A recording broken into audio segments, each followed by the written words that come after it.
আমার স্নেহের ছোট ভাই মতিন সহ আমাদের বিভিন্ন স্তরের নেতৃবৃন্দ উপস্থিত আছেন, বাজার সমিতির নেতৃবৃন্দ উপস্থিত আছেন, আজকে যারা এখানে শিল্পীবৃন্দ নাটক পরিবেশন করবেন, শিল্পীবৃন্দ, বিভিন্ন কলাকৌশলীবৃন্দ এবং নাটককে প্রাণবন্ত করার জন্য যারা নাটক উপভোগ করার জন্য আমাদের সামনে উপস্থিত হয়েছেন, সেই আমার প্রাণপ্রিয় এই অত্র অঞ্চলের জনগণ সকলকে আমি আমার অন্তঃস্থল থেকে নববর্ষের শুভেচ্ছা জানাচ্ছি।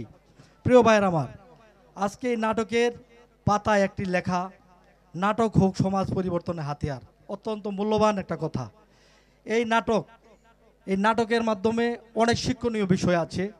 আমার ছোট ভাই অলিউল্লাহ রাসেল বলেছে, যেগুলো ভালো সেগুলো শিখবেন, যেগুলো শিকার মতন না সেগুলো পরিহার করবেন।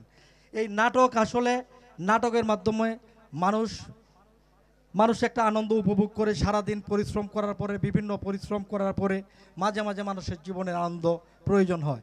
দেখেন আল্লাহ পাক রোজার ঈদ, বড় ঈদ, এগুলা মানুষ কর্মের জন্য ঢাকা সহ বিভিন্ন জায়গায় পরিবার পরিজন নিয়ে কত কষ্ট করে, পরিবার পরিজনের বাইরে থাকে কি করে, মানুষের কর্মের জন্য, তাদের পরিবার নিয়ে বাঁচার জন্য মানুষ জীবিকা নির্বাহের জন্য মানুষ কষ্ট করে। পরবর্তী সময় আল্লাহ পাক দেখেন একত্রে হওয়ার জন্য ঈদের আয়োজন করেছেন, রোজা ঈদ, কুরবানি ঈদ। এটা আল্লাহ তাআলা যাতে মানুষের জীবনে শুধু কষ্টই না, শুধু অর্জনেই না, মানুষ যাতে পরিবারের সাথে ঐক্যবদ্ধ হয়ে আনন্দ উপভোগ করতে পারে, সেই ব্যবস্থা আল্লাহ পাক করে দিয়েছেন। আল্লাহ পাক ইবাদতের ব্যবস্থা করে দিয়েছেন, আল্লাহকে ডাকার ব্যবস্থা করে দিয়েছেন। ঠিক তেমনিভাবে আল্লাহ পাক কত কিছুই না আমাদের জন্য দিয়েছেন।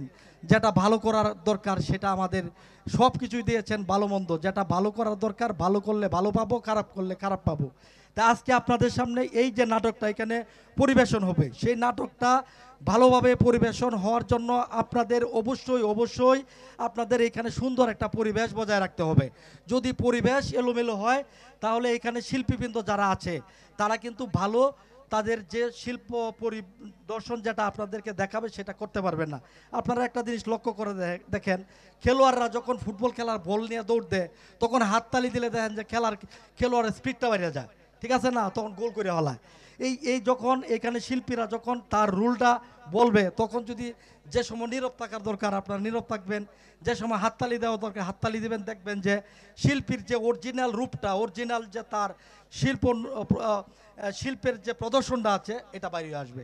আর না হলে যত শিল্পী ভালো অভিনয় করুক না কেন, আপনারা তাদেরকে সুযোগ না দিলে কিন্তু তারা করতে পারবে না। তাই আপনাদের কাছে আহ্বান রইল যে আপনারা পরিবেশ বজায় রাখবেন। পাশাপাশি আরেকটা কথা, আমার নিজের কথা না বললে তো আর ওই তো না কি কইন, নিজের দুটো কথা আছে না, যারা আপনারা আমার ভালোবাসার মানুষ, আপনাদের সামনে আমার পরিবেশন করতে হয়। আমি তো সামনে উপজেলা পরিষদের চেয়ারম্যান প্রার্থী, গেল উপজেলা নির্বাচনে কিছু ফুটে আমি মার খাইছি, আপনারা জানেন। এইবার আমার বিষয়টা আপনারা দয়ার দৃষ্টিতে একটু বিবেচনা করবেন, আমাকে আপনাদের পাশে রাখবেন, আপনাদেরকে সেবা করার সুযোগ দিবেন। আপনাদের একটা প্রশ্ন জাগতে পারে, নেতা বানায় দিই পরে খোঁজ খবর নেয় না। আমি কিন্তু আপনাদের পরীক্ষিত সৈনিক। আপনারা কিন্তু আমাকে তালামার্কা ভোট দিয়েছিলেন, আপনারা তালামার্কা আমাকে ভোট দিয়েছিলেন। তখন সেই 5টা বছর আমি যদি সঠিকভাবে আপনাদেরকে সেবা দেওয়া থাকি, কোনো মানুষ যদি বলে যে উপজেলা ভাইস চেয়ারম্যান প্রদীপের কাছে গেছিলাম আমাদেরকে মূল্যায়ন করে নাই, আমাকে ভোট দেন না। আমার কাছে কোনো লোকজন গেলে দরবারে লাগিয়ে কোনো কাজে গেলে যদি বলে যে টাকা লাগছে, একজন যদি বলে যে তার আমি তো 50,000 টাকা ইসলাম 20,000 টাকা ইসলামী কাজটা লাগিয়া, আমি এই মুহূর্তে আমি প্রার্থী পদ প্রত্যাহার করে চলে যাব। আমি এরকম রাজনীতি করব না। আমি আপনাদের ভালোবাসা চাই, আপনাদের ভালোবাসা নিয়ে আপনাদের সেবা করতে করতে এই দুনিয়া থেকে আমি চলে যাব যেদিন, সেদিন আপনারা সকলে আমার জানাজায় শরীক হবেন, এবং যারা জানাজায় শরীক হইতে না পারবেন তারা তোকে বলবেন লোকটা ভালো ছিল, আল্লাহ লোকটাকে তুমি বেহেশতে নসিব দান করো। সেটাই হলো আমার লক্ষ্য, সেই লক্ষ্যে আমি এগিয়ে যেতে চাই। পরিশেষে সকলের ভালোবাসা দোয়া চেয়ে আপনাদের সুস্বাস্থ্য কামনা করে এই নাটকের শুভ উদ্বোধন ঘোষণা করে আমি আমার বক্তব্য শেষ করছি। জয় বাংলা, জয় বঙ্গবন্ধু।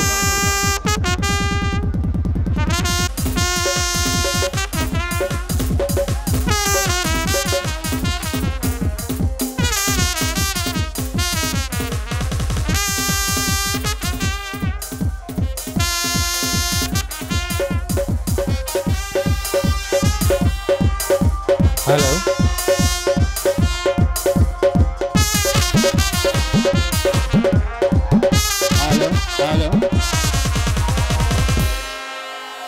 যে মাটির বুকে ঘুমিয়ে আছে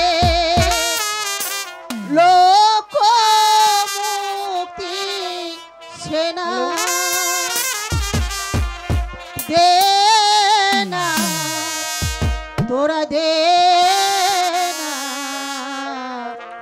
সে মাটি আমার অঙ্গে মাখিয়ে দে না দে না তোরা দে না সে মাটি আমার অঙ্গে মাখিয়ে দে না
না সে মাটি আমার অঙ্গে মাখিয়ে দে না যে মাটি বুকে ঘুমিয়ে আছে লক্ষ মূর্তি সেনা দে না তোরা দে না সে মাটি আমার অঙ্গে মাখিয়ে দে না দে না তোরা দে না সে মাটি আমার অঙ্গে মাখিয়ে দে না তোরা দে না তোরা দে না সে মাটি আমার অঙ্গে মাখিয়ে দে না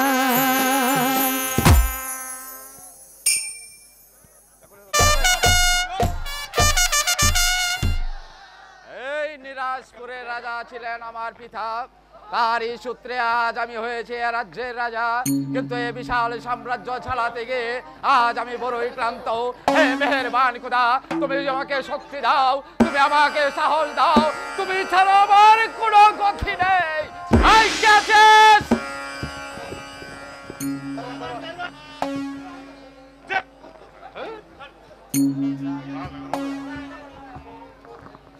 হুজুর সাহেবকে দরবারে পাঠিয়ে দাও। হ্যালো, কি কইব কি কইব? আমার কি জন্য করেছেন?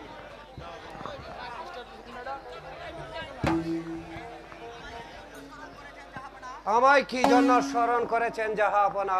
উজির সাহেব, এই বিশাল সাম্রাজ্য চালাতে গিয়ে আজ আমি হাঁপিয়ে উঠেছি, আজ আমি বড়ই দুর্বল, তাই আমি মনস্থির করেছি আমি এবার শিকারে যাব। এ ব্যাপারে আপনার কি মত উজির সাহেব? ঠিক সিদ্ধান্ত নিয়েছেন জাহাপনা। উজির সাহেব, আমি আগামীকাল শিকারে যেতে চাই, আপনি শিকারে যাবার ব্যবস্থা করুন। আমি তাই করছি জাহাপনা। আপনার আদেশ অক্ষরে অক্ষরে পালিত হবে জাহাপনা। তাহলে চলুন জাহাপনা, আপনার এখন বিশ্রামের প্রয়োজন। হ্যাঁ, তাই চলুন উজির সাহেব। আই চলুন জাহাপনা।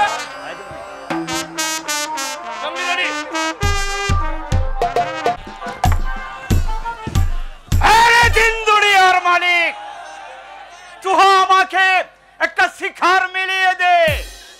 শিকার নেই তো আমার বাল বাচ্চা না খেয়ে মরবে।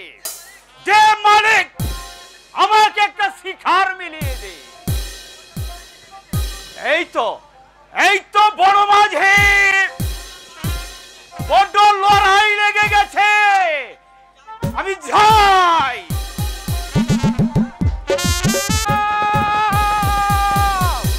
বাঁচাও, বাঁচাও।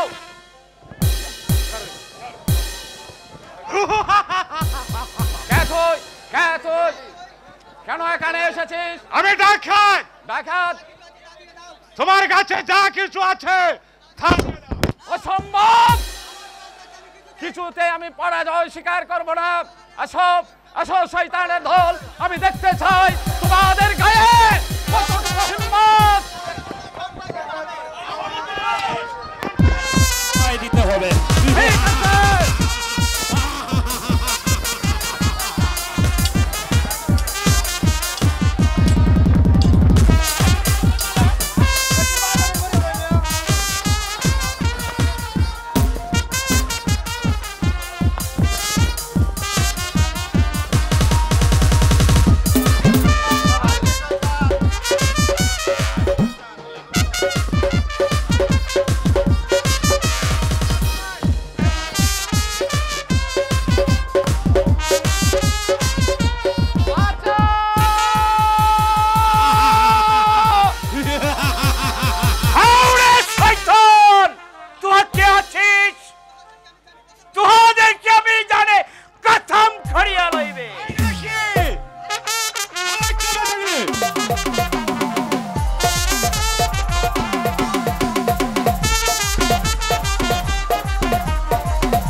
আমি নিরাজপুরের এক আব্বার বাদশা।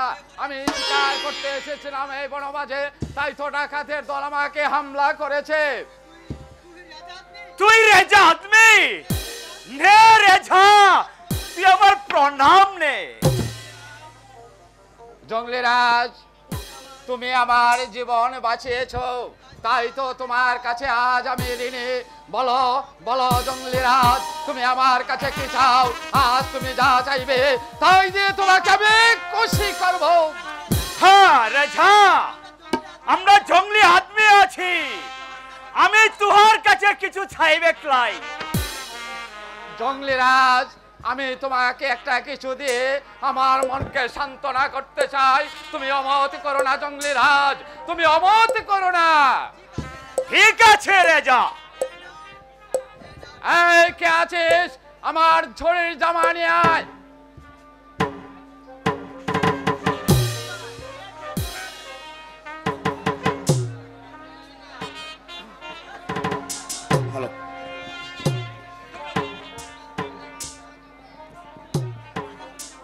আদেশ করুন জাহাপনা, এই নিন জরির জামা। হ্যাঁ, এবার তুমি যাও।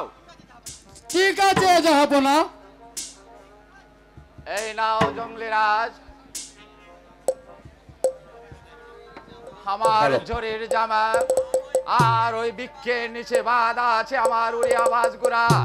এগুলো তোমাকে আমি খুশি মনে দান করলাম। আমি বহুত খুশি রেজা। চল রেজা, আমি তুহাকে পথ দেখিয়ে দেই। হ্যাঁ, তাই চলো জঙ্গলিরাজ।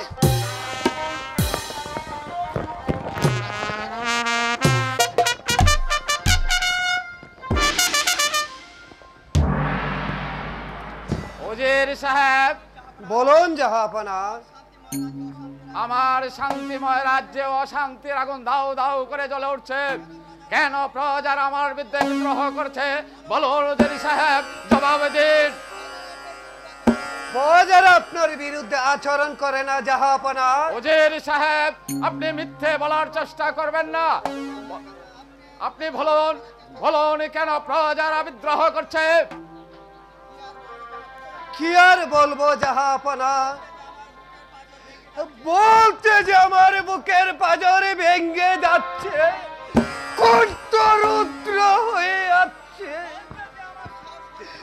বলতে যে আমার সাহস হচ্ছে না জাহাপনা। আপনি নির্ভয়ে বলুন ওজির সাহেব। আপনি আপনি পুত্রহীনা ঠিক করে বলে রাজার আপনাকে নিন্দা করে। ওজির সাহেব, লাখো লাখো প্রজাদের মুখে একে মুঠো অন্ন জুটে না, তাই তারা আপনার রাজ্য ছেড়ে উড়ে দূরে চলে যাবে। শুধু প্রজারা কেন যাব না, আমিও সিদ্ধান্ত নিয়েছি যাব না।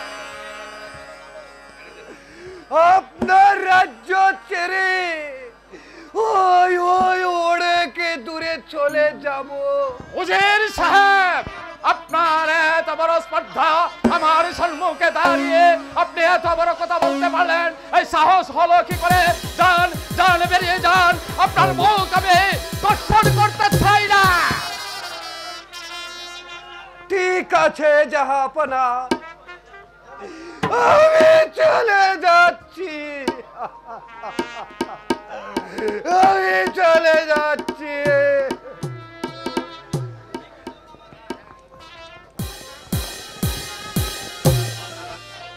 না না, আমি কি করলাম?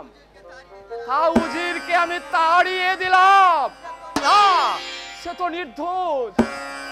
যার মুখ দেখলে লাখো লাখো প্রজার অন্ন জুটে না, যার কারণে এই প্রজারা রাজ্য ছেড়ে পালিয়ে যাচ্ছে। ও কি করুণ দৃশ্য! হায় খুদা মেহেরবান, আজ আমি একটি সন্তানের জন্য কত লালায়িত। যাদের এক মুঠো গণের অন্য সংস্থান নেই, যারা এক মুঠো চালের জন্য দাঁড়িয়ে দাঁড়িয়ে বিক্রি করে বেড়াচ্ছে, তাদেরকে দিয়েছো তুমি কত ছেলে মেয়ে, আর আমাকে রেখেছো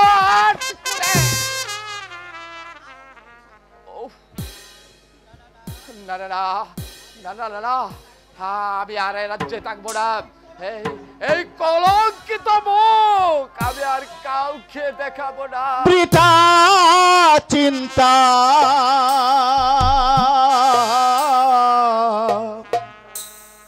করোনা রাজ,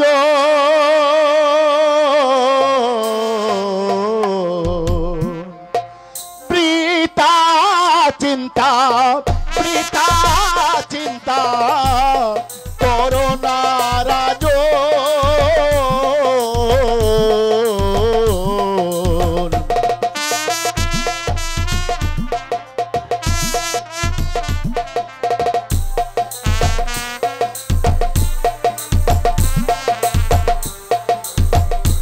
রেখো ভক্তি ভগবানে, অশান্তির বেনা প্রাণে। রেখো ভক্তি ভগবানে, অশান্তির বেনা প্রাণে। সার করো হে গুরুর চরণ,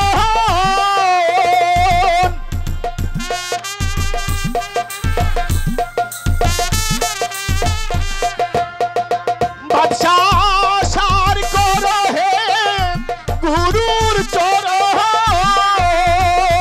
তোমার মনের আশা হবে পূরণ, বাদশা মনের আশা হবে পূরণ।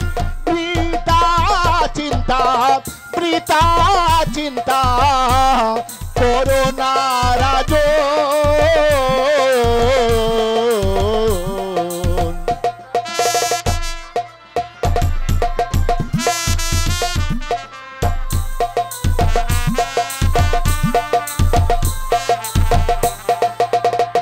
কর্ম ফলে এই সংসারে আসে দুঃখ বারে বারে।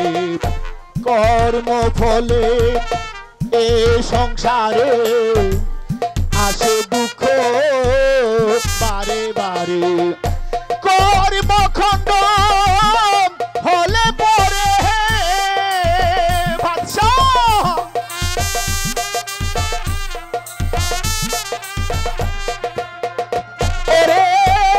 কর্মখণ্ড হলে পরে তোমার ভব বন্ধন হবে মোচন। বাদশা ভব বন্ধন হবে মোচন। বৃথা চিন্তা, বৃথা চিন্তা করোনা রাজ।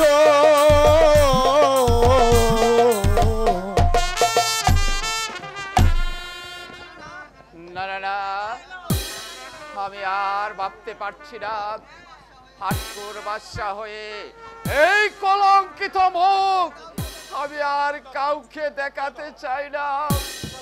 আমি আমি এ রাজ্য ছেড়ে চলে যাব অনেক অনেক দূরে।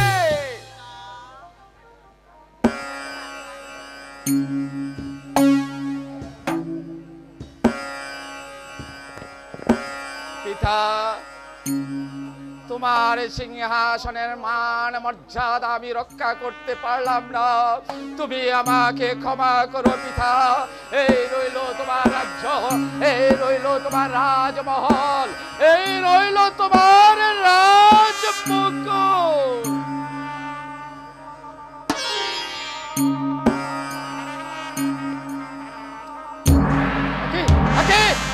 সিংহাসন কেঁপে উঠলে কেন?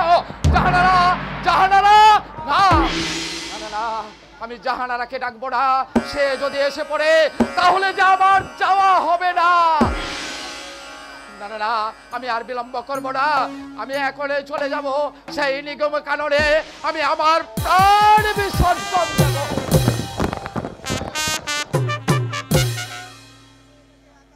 অন্ধকার ঘিরে ফেলেছে আকাশ, চারিদিকে নীরব নিস্তব্ধ। একই শূন্য সিংহাসন পড়ে আছে কেন?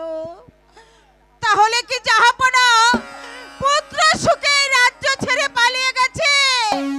হায় খুদা, আমরা একটি ছেলে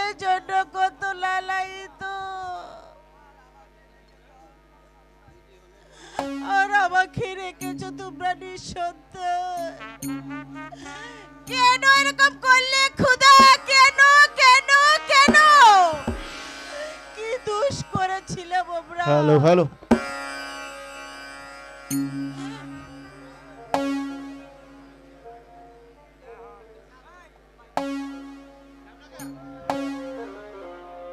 যদি হবে গো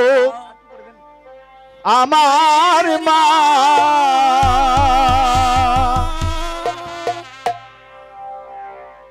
মুছো গো মা নয়ন ধারা,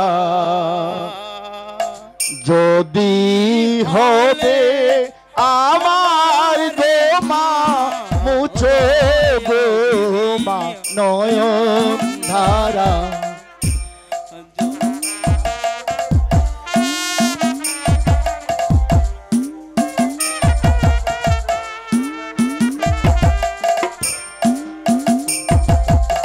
আমি মায়ের ছেলে মামা বলে অভিমানে কেঁদে সারা, আয় বাবা, তুই আমার কাছে আয়, আমার কাছে আয়। না মায়ের ছেলে মামা বলে অভিমানে কেঁদে সারা, মুছে গো মা নয়ন ধারা, যদি হবে আমার গো মা, মুছে গো মা নয়ন ধারা। আয় বাবা, তুই আমার কাছে আয়।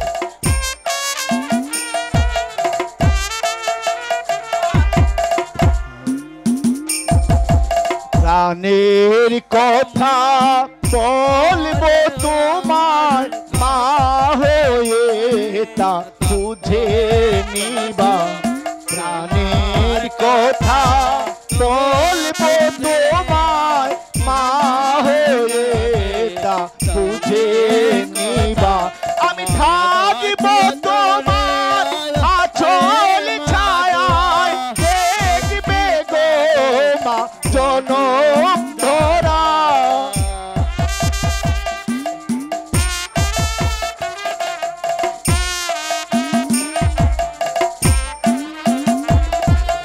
থাকব তোমার আঁচল ছায়ায়, দেখবে গো মা জনম ধরা, মুছো গো মা নয়ন ধারা, যদি হবে আমার গো মা, মুছো গো মা নয়ন ধারা। আয় বাবা, তুই আমার বুকে আয় বাবা। না তোকে বুকে জড়িয়ে আমার পাটটা জুড়াই বাবা। আয় আমার কাছে আয়। একি তুই আমাকে ধরা দিবি না? না না কেন বাবা? তুই আমাকে ধরা দিবি না কেন? তোর পরিচয় দিয়ে যা বাবা। না। মা তুমি কোনো চিন্তা করো না, আমি তোমার গর্ভে শীঘ্রই আসবো, শীঘ্রই আসবো। শোন বাবা, আসি মা, শোন, শোন। আসি। হে খোদা, সবই তোমার ইচ্ছে খোদা, সবই তোমার ইচ্ছে। জাহাপনা যে পথে গেছে